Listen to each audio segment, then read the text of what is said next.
tonoscopia, ela estuda a diminuição da pressão de vapor de um líquido provocada pela dissolução de um soluto não volátil. Todas as vezes que eu adiciono um soluto não volátil, eu abaixo a pressão de vapor, ou seja, esse material vai evaporar mais lentamente, como nós podemos observar aqui nessa situação. Olha, o líquido puro, a evaporação está acontecendo. A solução recebeu algumas partículas e essas partículas começam a atrapalhar no processo de dissolução. Eu concentro a solução, quer dizer, eu aumento o número de partículas, a evaporação ela se torna mais lenta porque eu diminuí a pressão de vapor do líquido. Esse é que é o efeito tonoscópico, ou seja, é o efeito do abaixamento da pressão máxima de vapor e isso interfere na evaporação, na vaporização de um material. Então, quanto maior a concentração de partículas, menor será a pressão de vapor. Concentrou, a evaporação diminui. E a gente observa isso nas nossas atividades. Quando você coloca um recipiente, se o líquido tiver uma mistura, ele vai evaporar mais lentamente.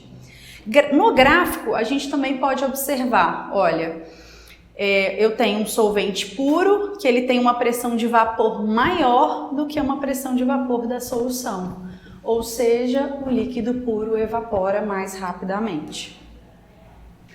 A ebulioscopia, que é um segundo fator da propriedade coligativa, ele estuda a elevação da temperatura de ebulição de um líquido provocado pela adição de um soluto não volátil.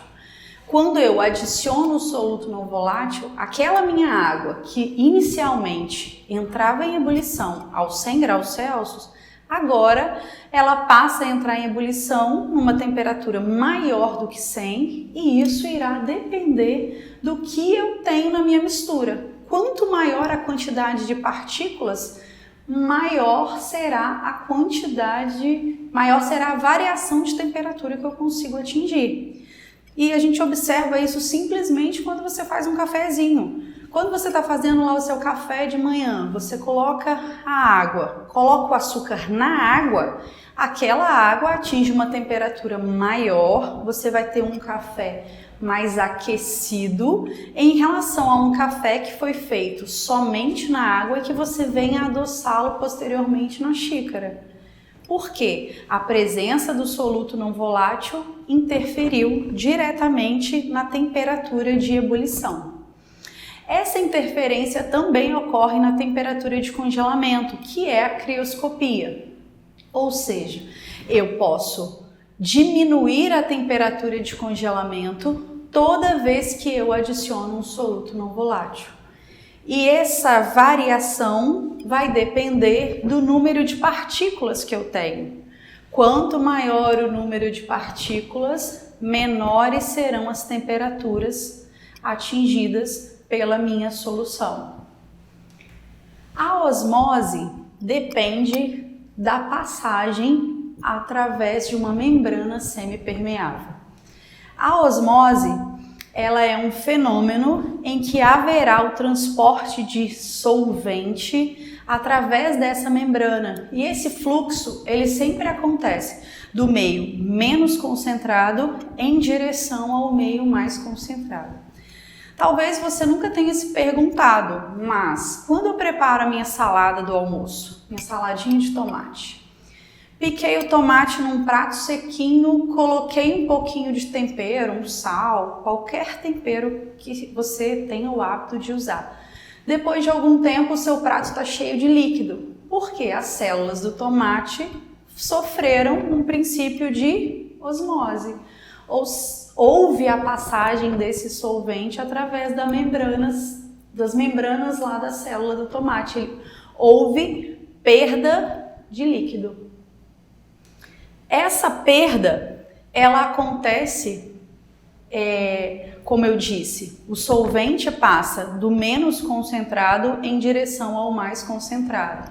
E essa passagem, ela pode acontecer com o intuito de conservação, que é o caso da carne seca, ela é feita o sal que se coloca na carne age como um conservante porque ela retira os líquidos, ou aquele doce que você compra em calda, aquela calda de açúcar, ela age como um conservante porque ela retira os líquidos da fruta, todos eles por um princípio de osmose. Como que isso acontece? Por conta das soluções, porque as soluções elas são classificadas em hipotônica, isotônica ou hipertônica. Uma solução hipotônica quer dizer que ela tem baixa concentração. Uma solução hipertônica quer dizer que ela é muito concentrada. E uma solução isotônica é aquela que já houve o equilíbrio, ou seja, já houve a passagem de solvente entre a membrana. Então, a osmose, ela serve para nos ajudar no sentido de conservação dos alimentos. Então, quando colocamos uma cenoura mergulhada num recipiente contendo uma solução de água e sal, que é uma salmoura, essa salmoura vai retirar o líquido da cenoura, do tomate, da salada, porque ela vai perder líquido, porque a passagem sempre é do menos concentrado para o mais concentrado. O tempero que eu adicionei é o mais concentrado, por isso que ocorre esse murchamento, que é a desidratação. É o princípio, como eu disse, de conservação. Então, as propriedades coligativas, elas encerram nessas 4 propriedades: a tonoscopia, que é a pressão, a crioscopia, que é o ponto de congelamento, a ebulioscopia, que é o ponto de ebulição, e a osmose, que é a passagem de solvente através de uma membrana.